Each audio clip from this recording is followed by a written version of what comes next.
everybody, my name's Rick and thank you so much for watching. A little bit weird video today. We're driving up to Flagstaff and I've been really busy and I haven't been able to record this video and I've been trying to get to it. So I'm actually in the Jeep. We're going to talk about the Crosstrek and specifically we're going to talk about the LPAventure front bar and skid plate. I get a lot of questions about this setup, so I thought it would be good to just put it all in one, the good, the bad, why I chose it, and all of that stuff. So if you're looking at that setup and you need information, hopefully this video will help you. If you have further questions, put your comments below, or you can email me, and you can find my email address in the description. I'm really good about answering questions and getting back to folks, so I'm happy to help if I can.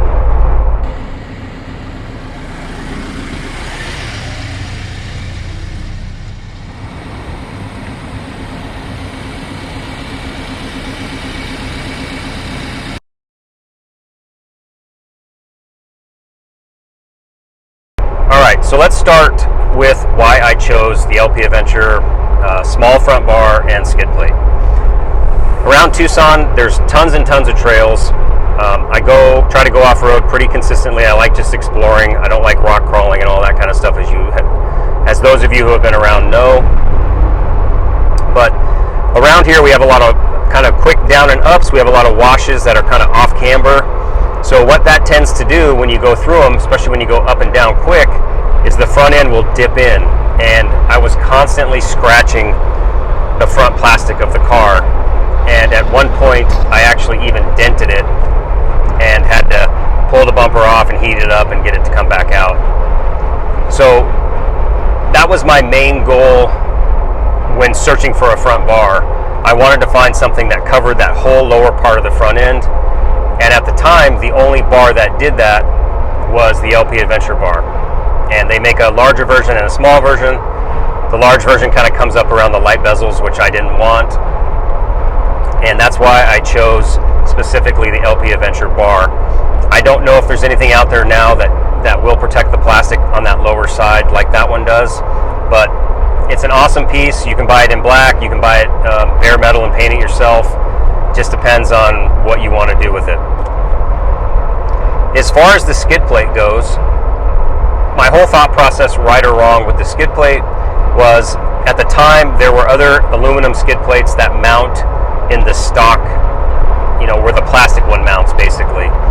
And my thought process was, if you hit something big, or if you hit a big rock or something, it could still push that aluminum into the motor and possibly damage it. Obviously the chance of that is pretty rare, and you would have to be getting pretty crazy off-road for that to happen. But that was why I chose it. And the reason being is the LP skid plate actually connects or mounts to their bar. So it gives you some space between the engine and where the skid plate is. So you have some room if it gets bashed in, and it still will protect all the vital parts of the motor. So that's basically the reasoning why I chose that setup. I like the fact that the bar would protect the plastic and that the skid plate had some room between what it was trying to protect. What are the negatives of this setup? So first and foremost, price, not super cheap. Again, high quality stuff, but it's not cheap. So you're gonna have to put out some money for it. The second kind of big thing with this setup is it adds about 45 or 46 pounds to the front of your vehicle. And you can really feel that, and it really did affect the shocks and struts, or I'm sorry, the struts and springs up front. So we'll talk a little bit more about that later, but that weight definitely changes the driving feel of the vehicle. The last thing that I'll call a negative is the fact that you lose 1.5 inches of ground clearance. And when I first put it on, I thought, okay, well, 1.5 inches, not a huge deal.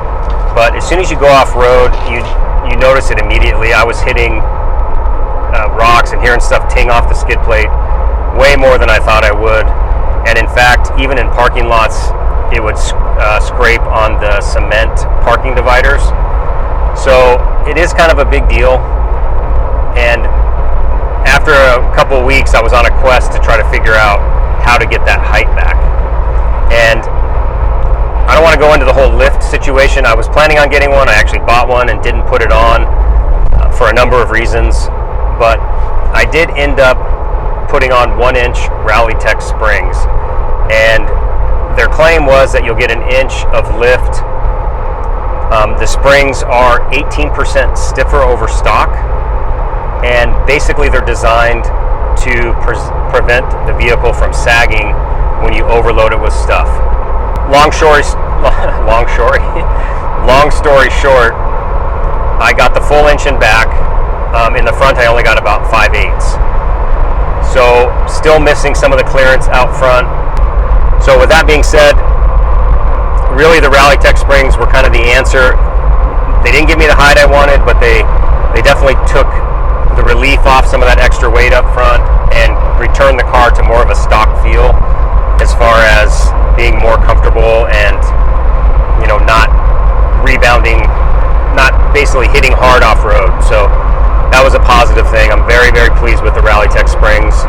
And if you're just looking for a simple way to get a little bit of height and prevent sagging, and or if you tow a lot with your Crosstrek, I highly recommend them. Can't say enough good things about them. So let's talk about some quick positives with the setup. First and foremost, it looks great. I love the way the bar looks on the car, the skid plate, and then it gives you a place to mount your lights, and obviously you have protection with the skid plate. I think it's a great thing to have, especially in rocky areas if you're going to go off-road. It just depends on if you want to lose that 1.5 inches.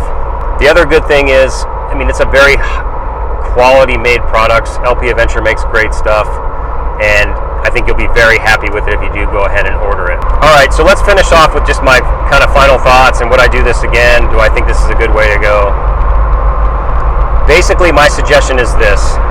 If you're going to go off-road and you want protection, this setup is awesome. The bar is great, the skid plate's awesome, it's big, it's quality made, but I think if you're going to do it, you need to get a lift. I think it's the only way to get everything out of this setup is you absolutely need a lift. You don't want to lose 1.5 inches of ground clearance. It's kind of a bummer. And I noticed that after I did this setup and before I got the RilliTEK springs, I really stopped going off-road as much because I kept hitting that skid plate all the time. So that's kind of my suggestion. If you're going to get it, I think it's great, but plan on getting the lift as well, or get the lift first and then do the skid plate and bar. Clearly, there are other options. If you don't want to do a lift, you could do the springs like I did, or you could do the LPAventure bar and then do one of the other aftermarket skid plates out of aluminum that mount in the standard position. I mean, they still offer excellent protection, and like I mentioned before, the chance of really hitting something up there is really pretty slim unless you're getting really crazy, but so that's definitely an option and something that you could do. But anyway, I think that kind of wraps it up. Hopefully I covered everything that you guys might be interested in, and again, if you have questions, don't hesitate to email or leave them below, and I'll get back to you as soon as I can. And I hope you guys are doing great. The weather here is incredible. It's like 80 degrees down in Phoenix and Tucson, and it's supposed to be in the 50s, I think, up here in Flag. So should be a great time. And if I can get off-road in the Jeep up here, I'll do another video as well. Thanks for watching, everybody. We'll see you next time.